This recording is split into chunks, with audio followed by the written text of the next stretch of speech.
आज सुबह से ही कुमार साहब के घर में काफी चहल पहल थी। पूरा घर फूलों की लड़ियों से सजाया जा रहा था।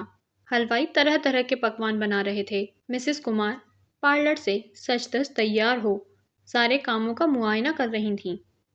आज उनके लिए बहुत बड़ा दिन था। वह कोई भी कसर नहीं छोड़ना चाह रही थीं। उनके पति दिल्ली से वृद्धाश्रम में बूढ़ों के लिए किए गए कार्यों के लिए राष्ट्रपति से अवार्ड लेकर अपने शहर लौट रहे थे। उन्हीं के सम्मान में उन्होंने उनके लिए सरप्राइज पार्टी ऑर्गेनाइज की थी।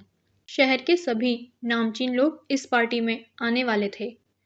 तभी उनकी सास की केयर टेकर ने आकर कहा, जल्दी कीजिए मैम, माँ जी की हालत ज़्यादा खराब हो रही है। वो बार बार आपको और साहब जी को याद कर रही हैं।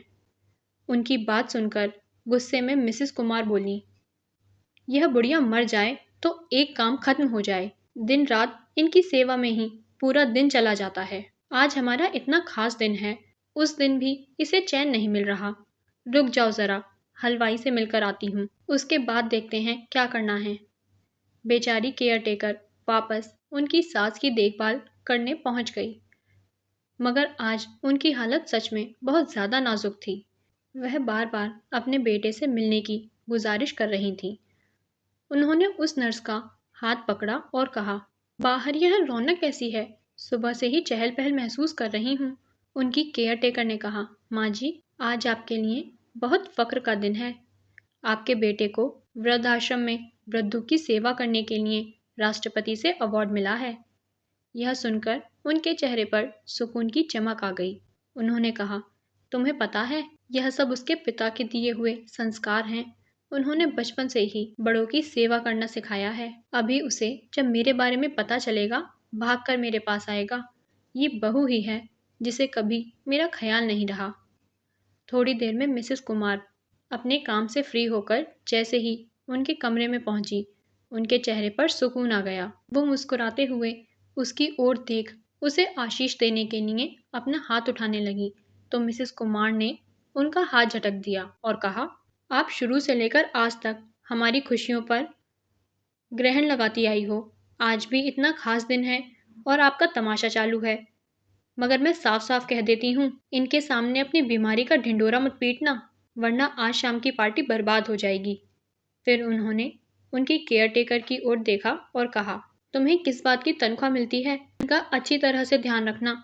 यदि ज़रूरत लगे तो डॉक्टर को बुला लेना, मगर कोशिश करना पार्टी खत्म होने से पहले यह मुसीबत मर ना जाए।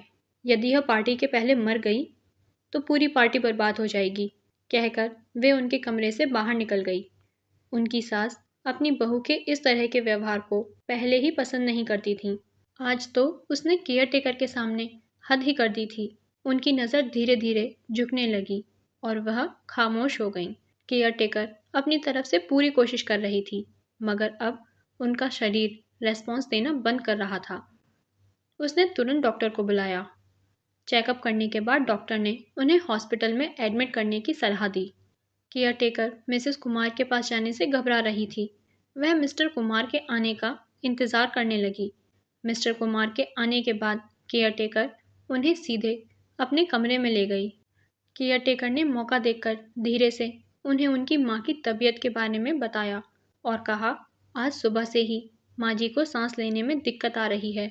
इन्हें हॉस्पिटल ले जाना बहुत ज़रूरी है, वरना कहीं कुछ ऊंच नीच हो सकती है। मिस्टर कुमार, जहां अभी कुछ देर पहले तक बहुत खुश थे, अचानक से परेशान हो गए।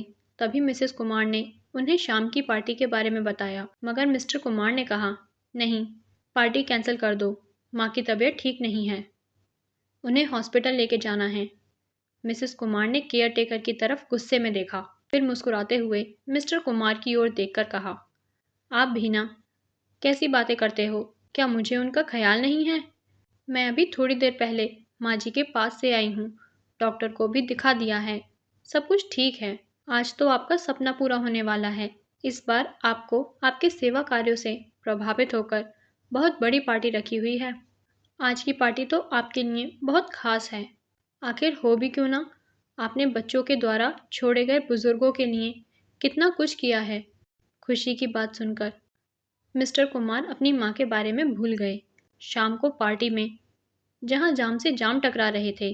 सभी लोग उनके सेवा कार्यों की बहुत तारीफ कर रहे थे, जोर शोर से उनकी पूरी पार्टी को एंजॉय कर रहे थे। वहीं उनकी माँ अपनी अंतिम सांसें ले रही थीं। पार्टी खत्म होने के बाद जब मिस्टर कुमार अपनी माँ के कमरे में पहुंचे तो उन्हें उनका अंतिम सानिध्य भी नसीब नहीं हुआ। अगले दिन न्यूज़पेपर की हेडलाइन थी, मिस्टर कुमार की माँ बेटे की खुशी में इस कदर खुश थीं कि खुशी के मारे उन्हें हार्ट अटैक आ गया। मिस्टर कुमार अंतिम समय में अपनी माँ की सेवा भी ना कर पाए। अक्सर हम लोग दिखावे के लिए समाज सेवा का नाटक करते हैं, मगर जब बात घर में अपने बूढ़े माता पिता का ध्यान रखने की होती है तो हम लोग उससे नज़रें चुराने लगते हैं।